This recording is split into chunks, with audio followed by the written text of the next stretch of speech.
Don't go. This is You like, know, women don't always like to be called baby mamas, right? yeah, but hey, you know, it is what it is. You know, I'm gonna treat you like I'm in the comments, okay? Like you game baby mama. Yeah, I know. We're back. Drop the Low podcast featuring the game Evelyn Lozada, her daughter Shaniece, interviewing the game. Part 2 just dropped, and it's even more diabolical. I didn't think it could get any worse, but it's actually way worse. I am the single one. Go ahead and like the video, subscribe. We're going to play the clips. We're going to react because this was really, really bad. So do you like the like being free, single? I know you said you want to get married. I like one day that's been a dream of mine for a very long time. That's a lie. Am I husband material? No. To be honest, I don't fucking know because I keep fucking these relationships up, and I'm not. And it's definitely, let me tell you, honey, it's definitely not the women I choose because I choose really good women. Right. You know? I'm going to jump in right here because this is really important. If he knows that he is not, and he knows he's not, he says, I don't know. He knows that he's not husband material. Then why is he choosing the great, amazing, wonderful women who are wife material, deserve to be wifed, but he knows he's not going to wife them? This is the diabolical part. When I watched part 1, and shout out to everyone that caught my review of part 1. Thank you so much for your comments. I crack up reading you guys' comments.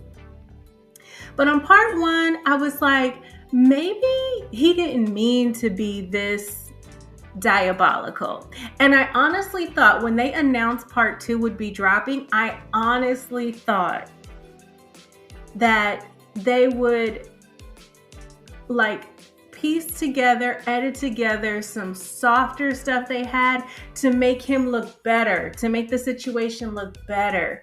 And I was shocked that it's more of this humiliation at this point. It has to be intentional. This is intentional humiliation. Now, why is he doing this? Why, if this is what he said, the woman is beautiful. The woman, hasn't really done anything to him. Not one thing has he said, oh, she wronged me in this way. She's an amazing mother. We know that, Shaniece isn't, out here running the streets.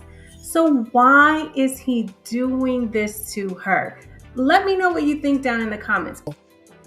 And I choose the women that deserve a husband and deserve respect and loyalty and non-infidelity participants and shit like that. But it's like, at some point, I got to kind of look at myself at 46 and say, like, nigga, you might not be nobody's husband. And he's not. And he's absolutely not. And he absolutely probably never will be. And it's important for women to see this and figure out that you need to leave the non-husbands alone. If you are dating for marriage or you want a husband and that's something you want in your life, leave the non-husbands alone.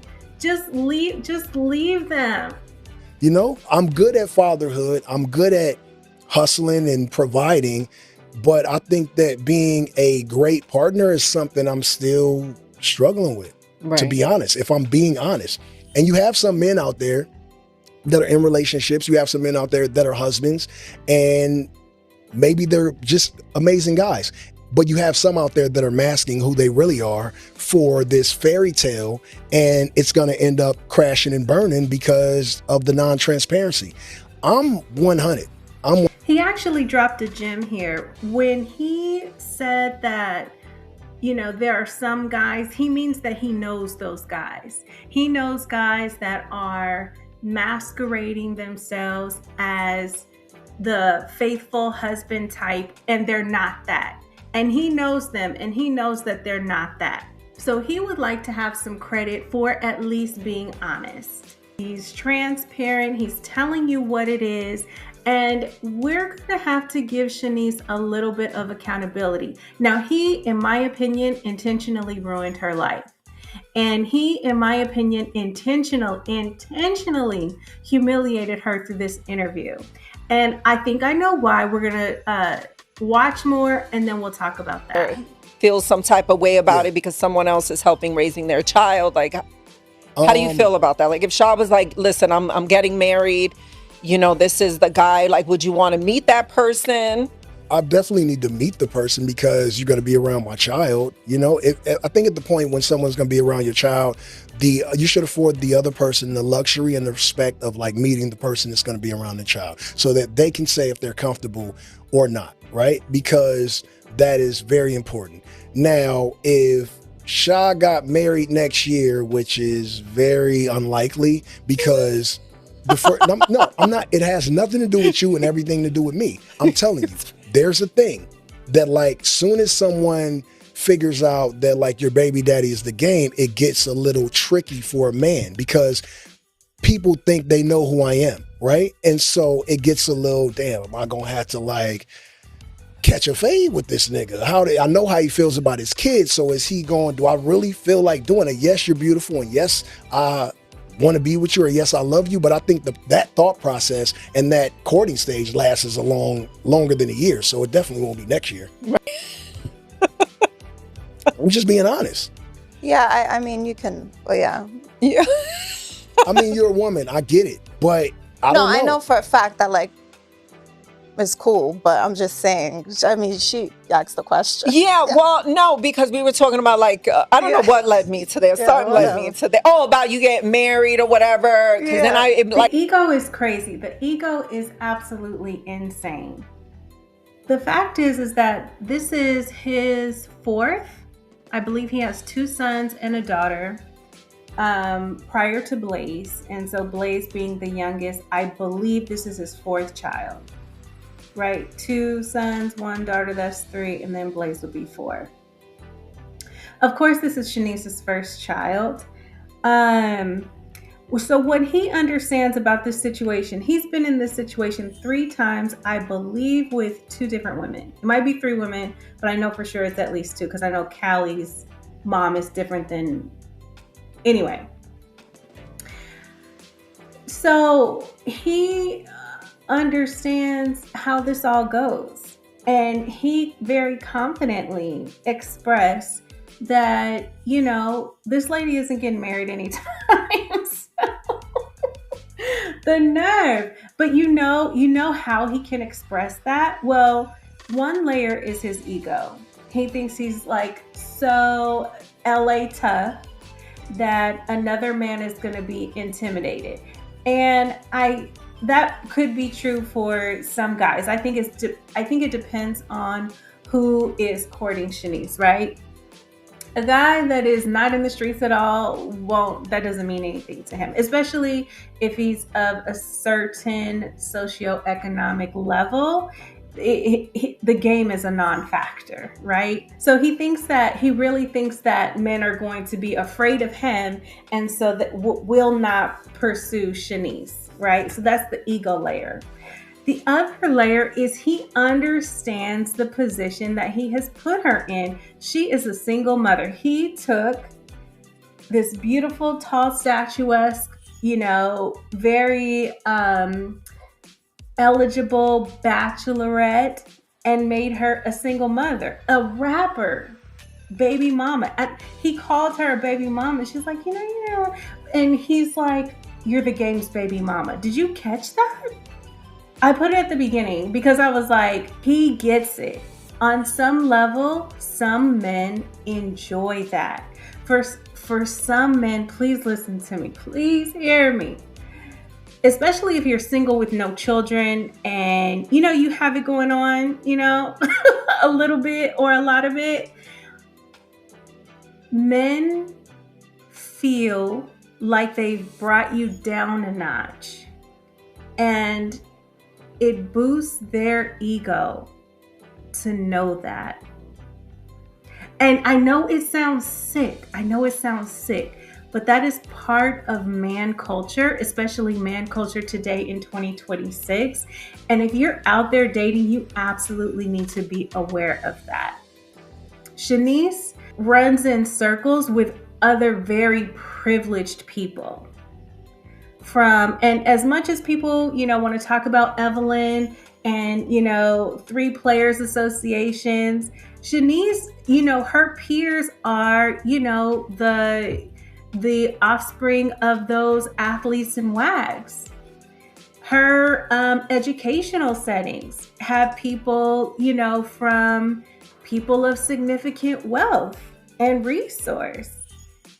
And her just walking around phenotypically, based on what our beauty standard is, in today's society, she could walk into a room, a conference, a boardroom, you're at VH1 Studios. Evelyn was on the show. Say she's with mom. She walks into, the executive offices of the network. Like, she could command an audience of men that might have been better partners than the game was. Because he certainly is not. It was well established in part 1 that they were not together, that they, that there's nothing there. There's nothing there. And he made a point to make it more clear. And so I've been thinking about this, guys. I have a little theory. I actually recorded it in my first part, but I edited it out. And here's what I think. At first I was like, he's creating such distance from her and making it so much about co-parenting. It feels like a man only does that really when he is in relationship or trying to be in relationship to another woman that he knows will see all of this going on, right? So I'm like, maybe he's in a relationship now and he's doing all this because a man whose child you have had, right? In the back of his mind, he wants to continue to have access to you, right? So the only time he's going to cut that off is to access another woman, generally. And then I thought it could be, it's not about who he's with now, but he could have been in a relationship at the time that whatever transpired between them. And he is kind of acting this out publicly so that to support or corroborate, that being the story to that other person. Not sure who she is. This is just what I was thinking about because I know men, even after they break up with you, they want to continue to have access to you. But let's get into why this is playing out the way it is. Why is he doing this to Shaniece? Because from, what we can tell, she hasn't done anything to him. Here are his priorities when it comes to this interview and probably to his life, okay? At the top of the list, these are his priorities. At the top of the list is himself, his own gain. We learned that he has an album coming out. So that's why you've done the podcast. I think they've done the podcast now this is their second season of the podcast. So they went all season 1. He didn't want to come on. He said something about his braids, but now he has an album coming out. So now, it works, right? Number 2 is his ego. He gets to come on and talk about himself.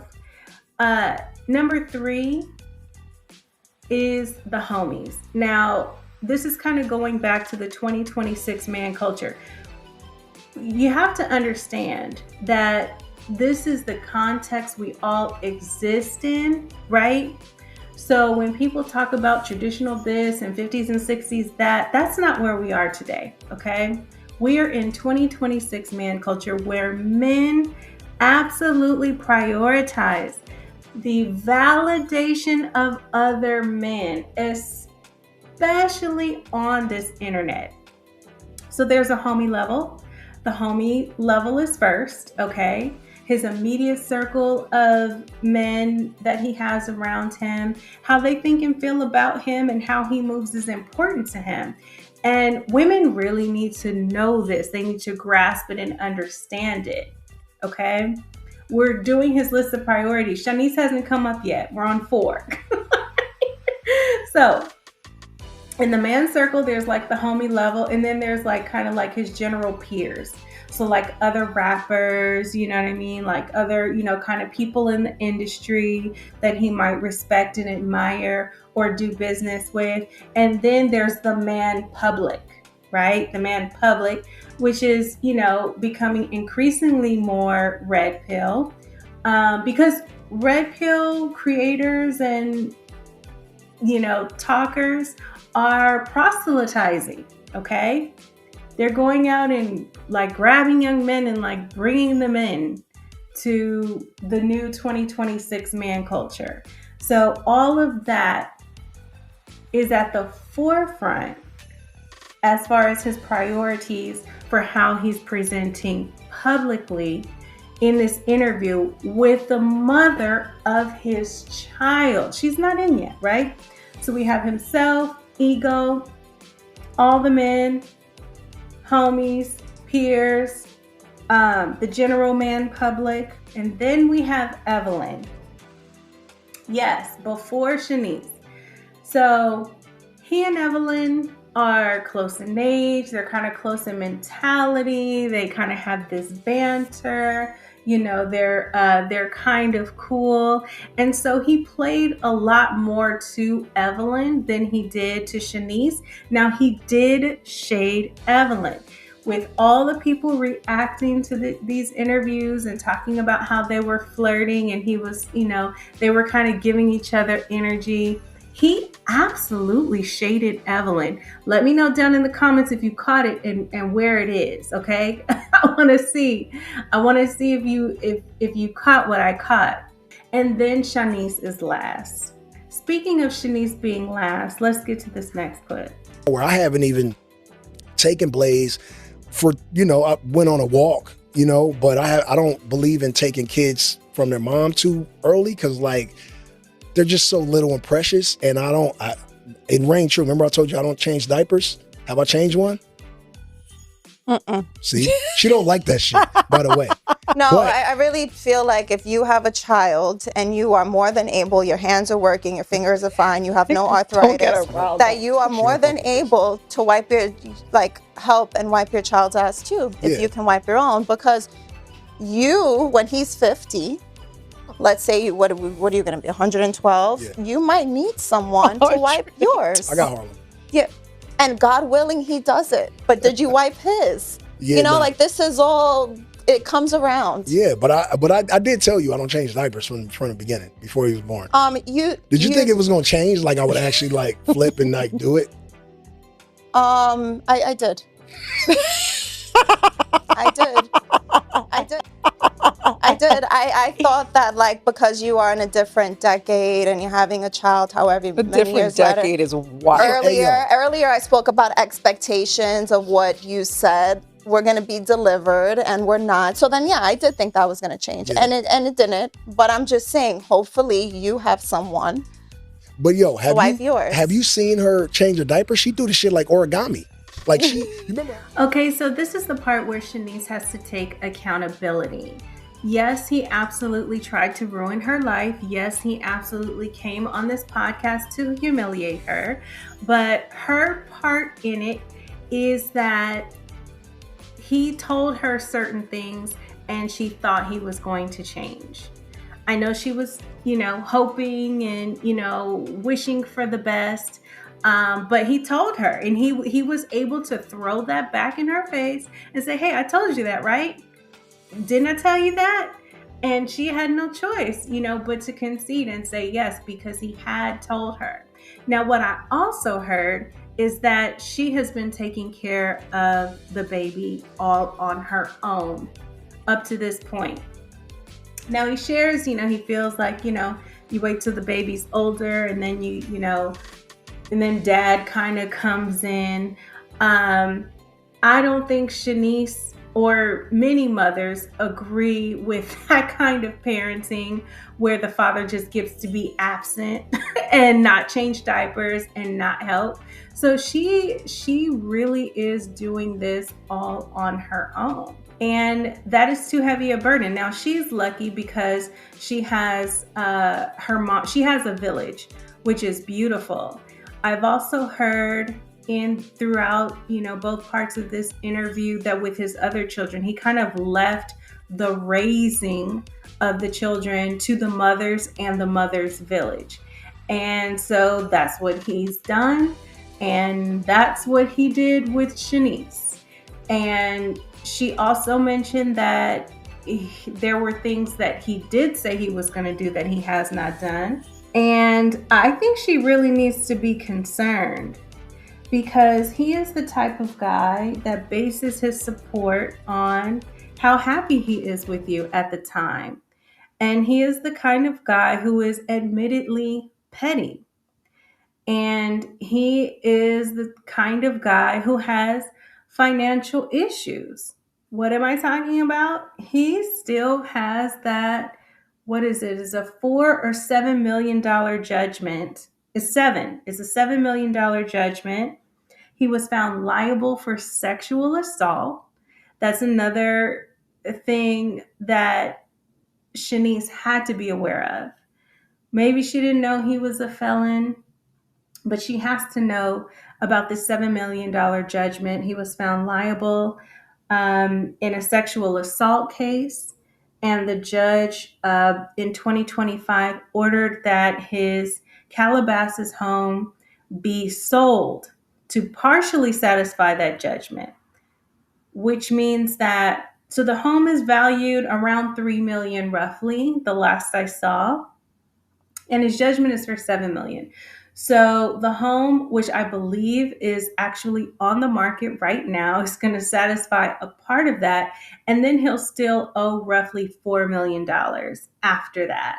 Now he mentions legacy and him doing this album because his older children have royalties from his prior projects, and that just got me thinking about women as womb holders.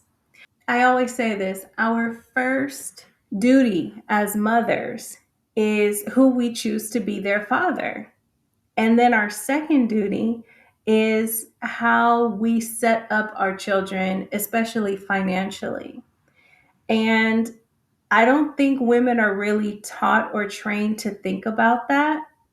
So, for example, you have these older children who stand to inherit or benefit from, you know, uh, projects, that are still generating revenue today and will into the future. Well, how would that affect your child's, what your child receives when your child comes along, if you are the fourth, or if your child is the fourth child? And I think it's important, if you are going into a situation with a man who already has children, especially a man of means, that you advocate for your child, unborn or not, of what you want your child to inherit, or what entitlements you want for your child. And I do think that that is something that she probably did not consider or has never considered. I would be so curious to know what kind of support she's receiving financially. I think she's receiving a lot of support from her village. I think between, her mom, she earns, of course. She's not a low earner. She's a high earner herself. And then she has her mom, and I think her dad, her grandma was mentioned. I don't think there's lack financially, but he's still the father of the child, and he gives stingy to me. Does he give that for you? You know how some guys are just, really, I mean, just not generous with money, especially when it comes to women. And so, this beyond the judgment and the financial implications, she'll have to, along with having a conversation about him being a felon, she'll have to have this conversation about how his father was found liable for sexually assaulting a woman. And what are her thoughts on that? What's her position on that? It's always so strange to me, women who choose to be with known offenders. When we talk about, Nicki Minaj and her husband's um, prior acts and conviction and jail time, and other women who consciously decide to partner with an offender, it's just so wild. But I think it's another layer when you are raising a child. But Shaniece chose all of this and she's in it now. I did find it interesting that while he was humiliating her, during the entire interview, she continued to, in my opinion, protect him. Like, there were things that she could have said that she did not say. And she would say, "Oh, I'll leave that there," and that kind of thing. She only really kind of got with him at one point, and it was a very passive kind of move and remark. And I'm not even sure if it landed with him. That's how light it was.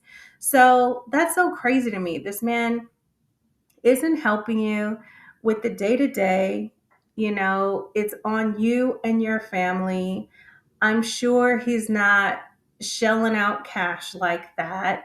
I'm sure he helps her, but I'm sure how much he helps her is up to him and when he feels like it on his time. And that also can throw a mother off balance. And, because it's an insecurity, it's an unknown. It's like when support is not consistent in frequency and abundance, then you've the woman feels, like she's always kind of off balance. And for some men, that is intentional. Sometimes they do that intentionally. And so, like I said, this is what she chose. She's in it. Hopefully, what'll come out of all of this, this wild, crazy podcast, is that other women will see it and they won't get pregnant by the game or anybody like him. Thanks for watching part 2, guys. I am the single one. Go ahead and leave your comments down below, like the video, and subscribe. I'll see you soon.